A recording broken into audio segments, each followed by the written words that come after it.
Ginawa ko na nga pala guys yung bagong bigay na plato sa amin. Ginawa ko nga pala ito guys ng rush para matapos agad.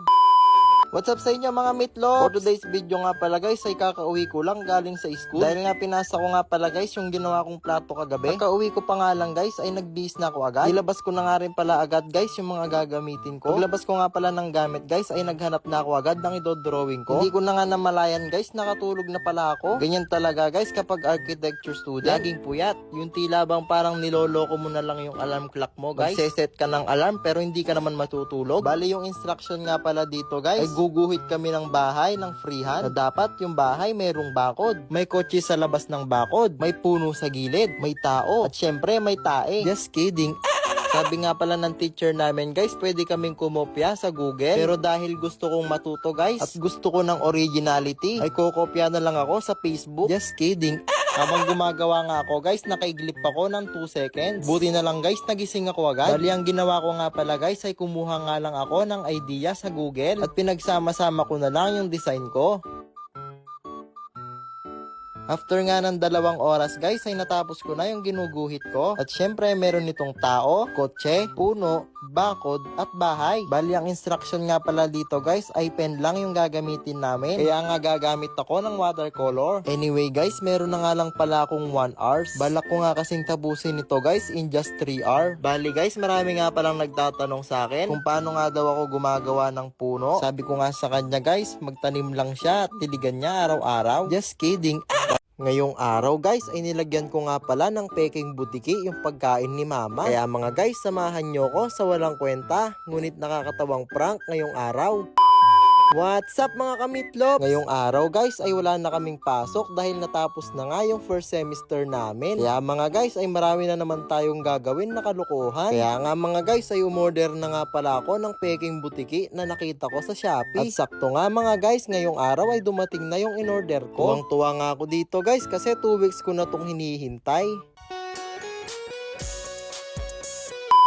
Anyway guys, pagkakuha ko nga ng order ko guys ay nagtago na agad ako sa kwarto para nga makita ko rin guys kung tama nga yung order ko. Baka kasi mamaya guys, ipis yung binigay sa akin. Just kidding.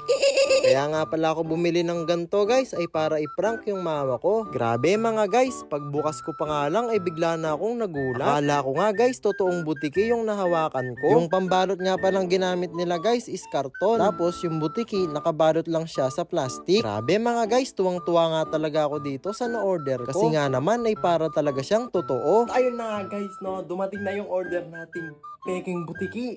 Hinintay ko to mga 2 weeks ko na itong in-order pero ngayon lang dumating. Kasi ano ba siya? Ibang bansa pa galing. Grabe, parang totoo talaga oh. Oh? Mo. Oh?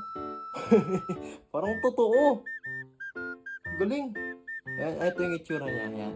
Pero sa likod ganito siya. Parang totoo talaga.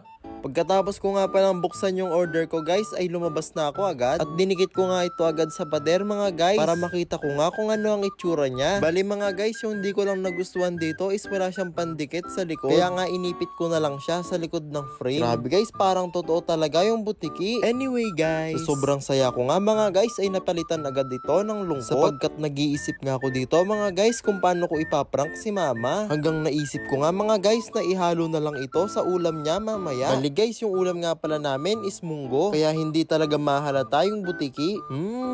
Sarap.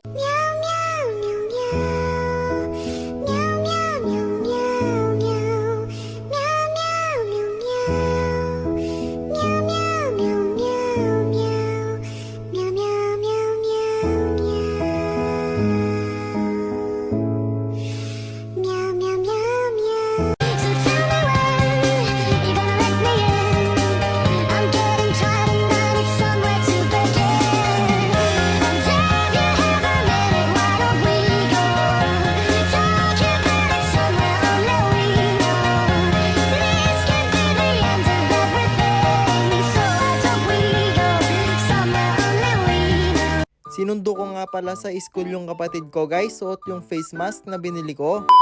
What's up mga kamitlog? Habang naglalakad nga ako guys ay meron ako napansin na plastic. Kaya agad ko itong nilapitan. Grabe guys, pagtingin ko parcel pala. Baka may galit sa amin yung delivery boy. Kaya tinapon na lang niya sa labas yung order namin. Anyway guys, habang ang binubuksan ko mga guys, yung parcel na napulot ko, ay napag-isip-isip ko kung meron ba akong in-order. Hanggang naalala ko nga guys, meron pala akong in-order sa Shopee. Full face mask pang motor. Grabe guys, pagbukas ko pa nga lang ay nakita ko nga na sobrang ganda pala ng face mask na binili ko. Order nga pala ako ng ganto guys para hindi mainitan yung mukha ko pag nakamotor ako. At sa oras nga na ito mga guys ay sinukat ko na kung bagay ba sa akin yung face mask na binili ko. Grabe guys, unang lingon pa lang ay talaga nga namang kikiligin yung mga makakasalubong mo. Wow, sana all. Bali guys, napanood ko nga para sa TikTok guys na mas maganda daw guys kapag meron kang suot na jacket para daw hindi mahalata na naka face mask ka lang. Kaya nga kumuha agad ako ng jacket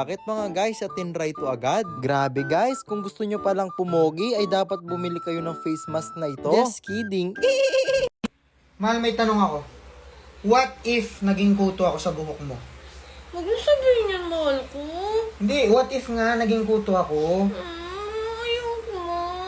Hindi, mahal, ano mo? Ayoko Hindi ako magiging kuto.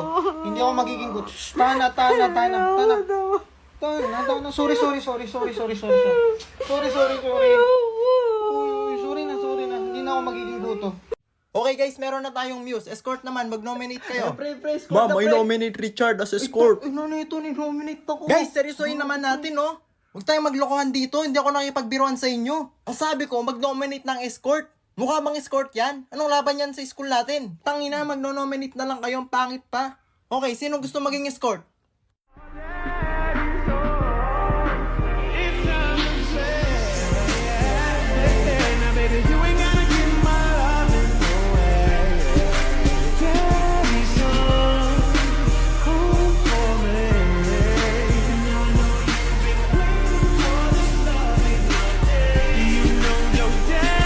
Grabe mga guys, natapos ko rin sa wakas yung major plate ko sa Theory of Architecture. Halos hindi na nga pala ako makatulog para lang matapos yung plate na ito mga guys.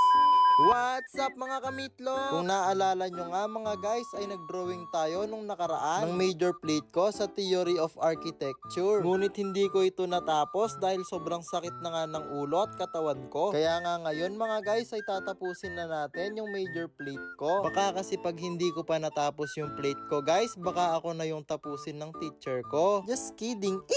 Anyway guys, kakaumpisa ko pa nga lang mga guys ay bigla na akong nakaramdam ng katamaran. Kaya nga lumabas muna ako sandali para kausapin yung baka. Sabi nga niya sa akin guys, bakit hindi daw ako natatakot sa kanya? Kasi daw mu siya. Anyway guys, habang kausap ko nga pala yung baka, ay naalala ko na meron pa pala akong ipapasa na plates. Siguro nga mga guys napapaisip na kayo kung bakit napakarami kong plates. Huwag kayong mag-alala mga guys, pareho tayong nag-iisip. Just kidding.